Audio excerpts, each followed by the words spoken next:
What is good, Knicks Nation? Welcome back to Knicks Media. The New York Knicks playoffs start tomorrow. Who's pumped up?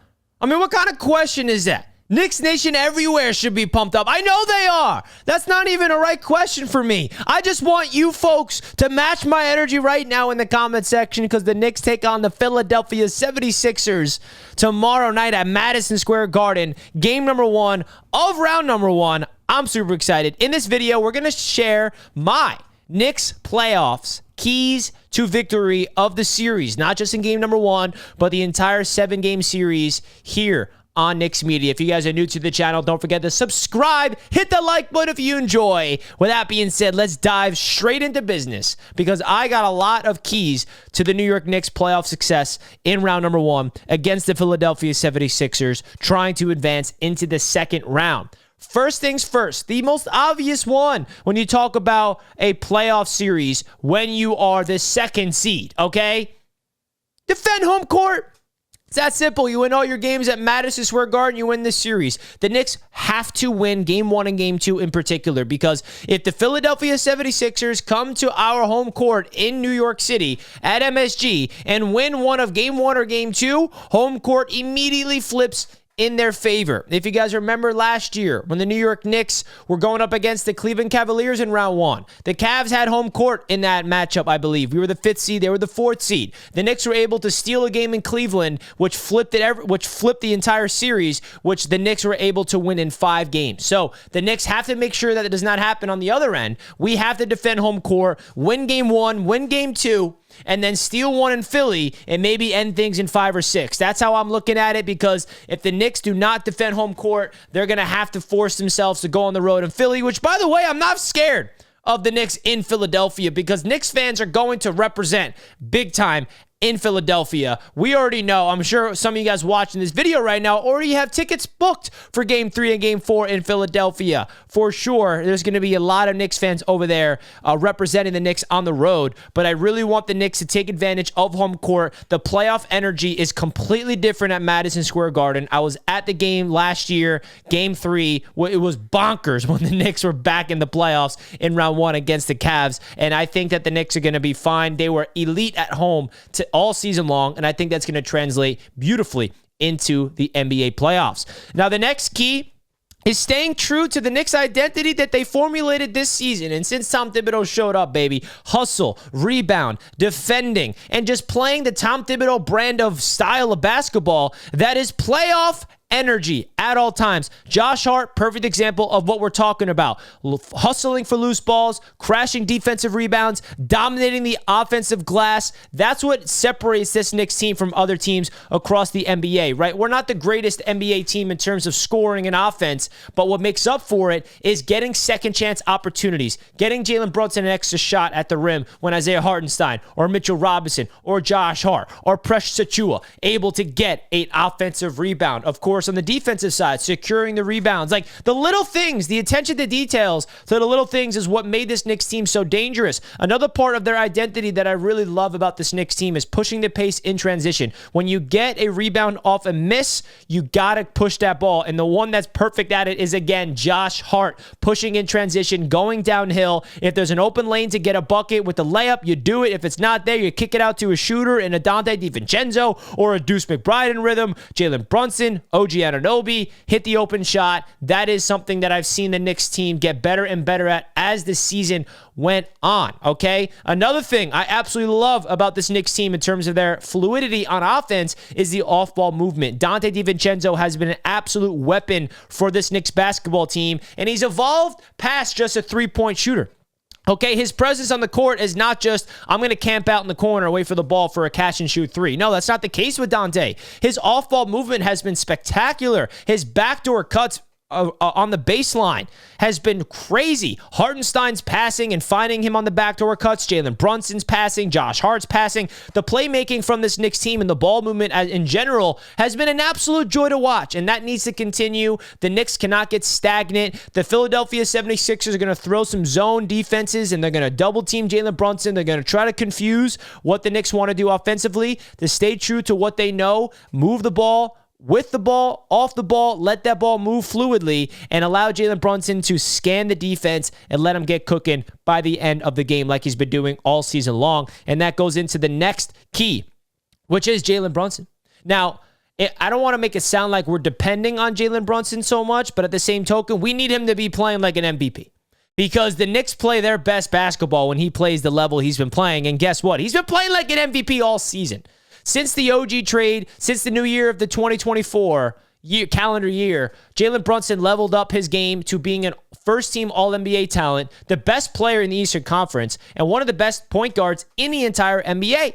We need Jaylen Brunson to do that. And by the way, I'm not concerned that he won't be that level, but it has to get brought up because if Jaylen Brunson does what he has been doing these past months, Eastern Conference Player of the Month, I can keep naming his accolades. If he could put up 30 to 35 a night, but more importantly, step up in the clutch, which I absolutely expect him to do in the fourth quarter when we need him the most, go get a bucket, hit that clutch three-pointer, make the play. That is something we need to look out for when it comes to Jaylen Brunson. Can he be the consistent MVP? I think there's another level to his game that he's about to tap into that's going to take the entire NBA by storm, okay? And that starts with Jaylen Brunson, baby. Now, before we get into the next topic, I do want to share some odds on the proud sportsbook sponsor of Knicks Media. You guys know them by now, BetUS Sportsbook. If you guys did not open up your BetUS account yet, definitely consider it. That link is at the top of the description down below. You will get a 125% bonus on your first 3 deposits up to $2,500. You put $500 down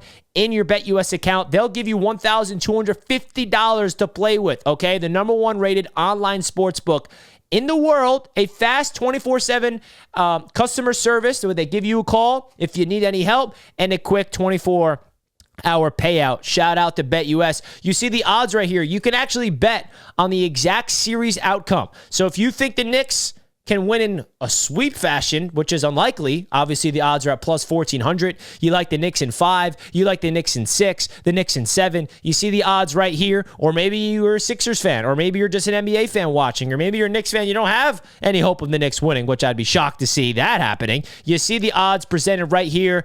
The one that I'm going to consider is definitely the Knicks in 6. I know I've been saying Knicks in 5, but I think the Knicks in 6 is the more likely. I think the Sixers team is ready to really come out there and give the Knicks a run for their money. And those odds are at plus 650 for the Knicks to win in 6. I absolutely love those odds. Big time shout out to BetUS. BetUS, America's favorite sportsbook and casino. Live betting and racebook. We're celebrating 30 years with a historic offer. A 125% sign-up bonus on your first 3 deposits. Plus 10% gambler's insurance. Get started today. BetUS, where the game begins.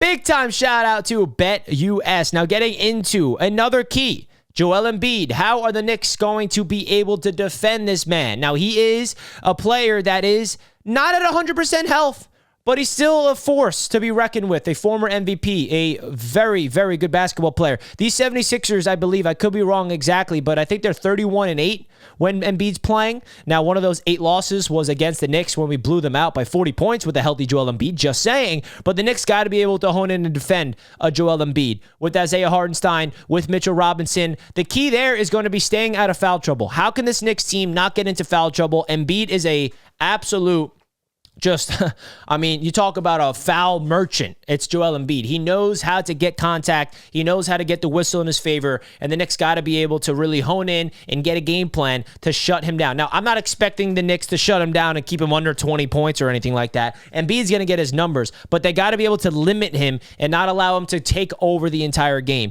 I would rather the Knicks force a guy like Nicholas Batum, who absolutely went crazy in the fourth quarter for the Sixers in the play-in game, to let him rely on Batum or a Maxey, the other all-star, who's another guy we have to focus on defensively as well, an Oubre, right? Those types of players, I would rather force the ball in their hands, take the ball out of Joel Embiid's hands. He is definitely a piece that the Knicks got to be able to hone in on. But I gave you a stat and a record that the 76ers are with a healthy Joel Embiid. Got to match that with that stat that the Knicks are 20-3 with OG Anunoby playing. Just saying.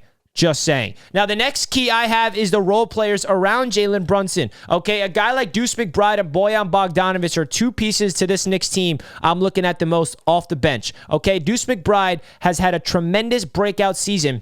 This is his opportunity to actually be born as a legit piece in the NBA on this Knicks team. Us Knicks fans cherish Deuce McBride, but this is the time where he can be put on the NBA map, the NBA playoffs. Can Deuce come in off the bench and hit his shots and be a big-time defender on a guy like Tyrese Maxey? The Knicks got to get creative and find ways to get Deuce on the court next to Jaylen Brunson. When we had an injury to OG and Deuce McBride subbed in and was starting next to Jaylen Brunson, he was playing phenomenal ball. I want Deuce McBride to get his minutes. He is the key to matching up and shutting down Tyrese Maxey in particular, who is a very, very good talent, okay? Now, another thing in terms of the defense on the Sixers, who's matching up against Jaylen Brunson? Kyle Lowry? Tyrese Maxey? Those are the boys that's defending Jaylen Brunson? Yeah, good luck, okay? That's why when it comes from our defense perspective, I'm looking at Deuce McBride. Now, Bojan Bogdanovic, he is a piece that I think is going to be a big piece off the bench from an offensive standpoint. I absolutely think that this is the time where Bojan is going to show up, hit his clutch shots. He's a volume scorer, can hit efficiently from beyond the arc, get to his spots in the mid-range. When he's on the court, we need big-time offense, man. That's all we want from Bojan Bogdanovic. Can he give us a 15-point-a-game type of playoff series? That will really do wonders for this Knicks team. And finally, last but not least, my last key to this one is the clutch. Okay, the identity that we already talked about.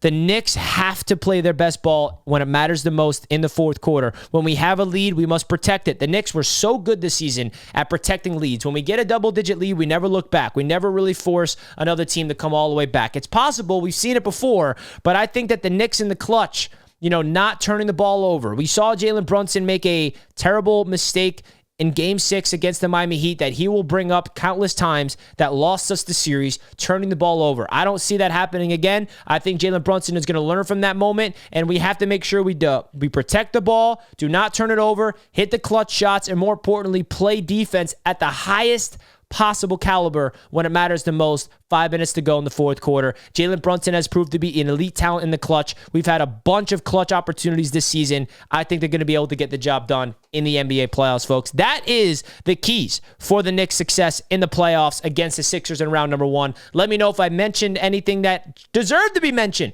in the comments down below. Hit the like button, Knicks fans. Let's go, Knicks. I'm excited for Game 1 tomorrow, baby. If you're going to the Garden, have some fun, man. That's such a good time. Game 1 or Game 2, or maybe even going Game 5 or Game 7 if it goes that far. Have fun there, baby. If you're going to Philadelphia, let's go Knicks. Absolutely love that. See you guys tomorrow on the preview show. Hope you guys have a great rest of your night. Let's go Knicks. Peace out.